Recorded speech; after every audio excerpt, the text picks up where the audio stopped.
Okay, तो concept ये है मैन डे का, ठीक है।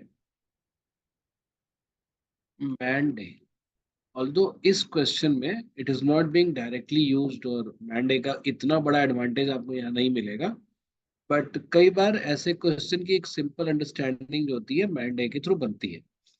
तो जैसे मान लो कि हम इसमें क्या वो विजुलाइज करते हैं कि एक आदमी, one man's one day job is called one man day. One man day. तो कई बार तुमने क्वेश्चन देखा होगा ऐसे बोलते हुए कि 20 वर्क फॉर 5 डेज। तो अगर 25 मैन होते तो कितना टाइम लगता? हम इसमें ये देखते हैं कि कितने मैन डे का वर्क था। तो 20 man work for 5 days, it was 100 man day job. और 100 मैन डे जॉब को अगर आप 25 मैन से कराओगे तो यू विल टेक 4 डेज। और सिमिलरली जैसे 100 मैन डे जॉब है, तो आप उसको 10 आदमी से कराओगे तो 10 दिन लगेगा, 20 आदमी से कराओगे तो 5 दिन लगेगा, 50 आदमी से कराओगे तो 2 दिन लगेगा। तो ये मैन डे का कंसेप्ट तुम लोग समझ गए? बोलो हाँ यस ना। सर। ठीक है, we will use it very frequently, ठीक है। आगे चल के, ठीक है। मतलब जो चेन रूल वाले जो एक्सरसाइज है कोजेंट एप्टीट्यूड में, उसको आज कर लेना, अगर इसको समझे तो ट्राई करना। तो it's a homework for you. क्या करना है तुम लोग को, द कोजेंट एप्टीट्यूड वाली जो बुक है उसका चेन रूल का एक्सरसाइज आप लोग को कर लेना। You will find similar questions, और उससे कई बार क्वेश्चंस आते हैं, वेरी फ्रिक्वेंटली आस्क्ड है। और उस तरह के कई क्वेश्चंस आपको इस सीट्स में भी डाले गए होंगे, बिकॉज उसको हम लोग टाइम एंड वर्क की क्वेश्चंस को नहीं मानते। तो चलो अब यहाँ पे देखो क्या बोलता है कि group of worker was put on a job from the second day onward, one worker was withdrawn each day. तो मैंने एंड डे अगर रिज्यूम करा तो हर दिन एक एक आदमी कम होता जाएगा, and finally you will be left with one man, जो कि उसको बाद में हटा देंगे। बोलता है कि the job was finished when the last worker was withdraw. ठीक है, तो यहाँ तक आपका काम हुआ। Had no worker has been withdrawn at any stage, the group would have finished the job in two-thirds of the time. How many workers were there in the group? अभी तुम समझ रहे हो कि अगर एन डे तो N man day काम पहले दिन हुआ, N-1 मैन डे काम दूसरे दिन हुआ, तो total number of man day work जो हुआ वो N × N+1/2। ये एवरेज है, टोटल है, सॉरी ये टोटल है, तो ये इतना मैन डे वर्क हमारा होना चाहिए था। तो बेसिकली इनका सम हो गया। तो अगर आप नहीं हटाते, ठीक है, मान लो कि एक भी आदमी नहीं हटाते, तब भी तो मैंडे वर्क उतना ही होता।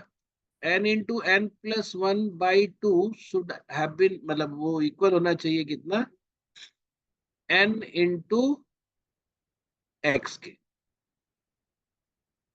ठीक है, मतलब अगर आपको X डे में काम खत्म करना है तो यहाँ पे आपका क्या हुआ कि जो X है वो, जो इनिशियल डेज हमारे लगे थे उसका 2/3 है। बोला ना, 2/3 ऑफ द टाइम। तो इनिशियल डेज कितने लगे थे, N।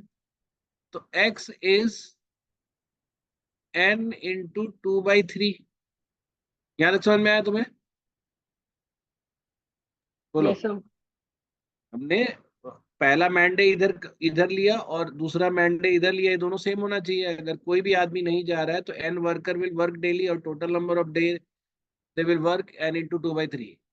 तो अब आप इसको सॉल्व कर लो N के लिए। तो बेसिकली आपका क्या हो जाएगा, N+1/2 = 2N/3।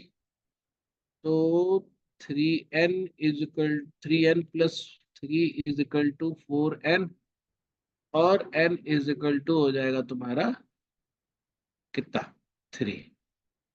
ये आंसर आया। यस सर ये। तो ये अलजेब्रा के थ्रू हुआ हालांकि, बट हमने कंसेप्ट वही लगाया मैंडे वाला, ठीक है। अब कई बार क्या होता है कि नहीं भी पता है, जैसे मान लो कि यू डोंट नो और रीजनिंग बेस्ड क्या है, तो आप कर भी सकते थे, आप डिफरेंट लेते, जैसे मान लो कि 2 लेते, तो 2 और 1 2 दिन में काम खत्म हो जाता।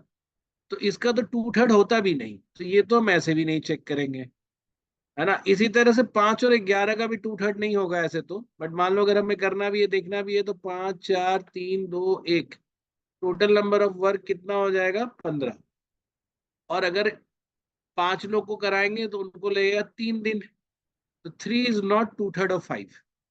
इसी तरह से 11 का है, 11 तक का सम करोगे तो वो आ जाएगा 11 इंटू 12/2, यानी कि 66 यूनिट वर्क हो जाएगा, मतलब man day, sorry 66 man day work हो जाएगा। ऑल 11 पीपल विल वर्क, तो वो 6 डेज में खत्म होगा। 6 इज नॉट 2/3 ऑफ 11।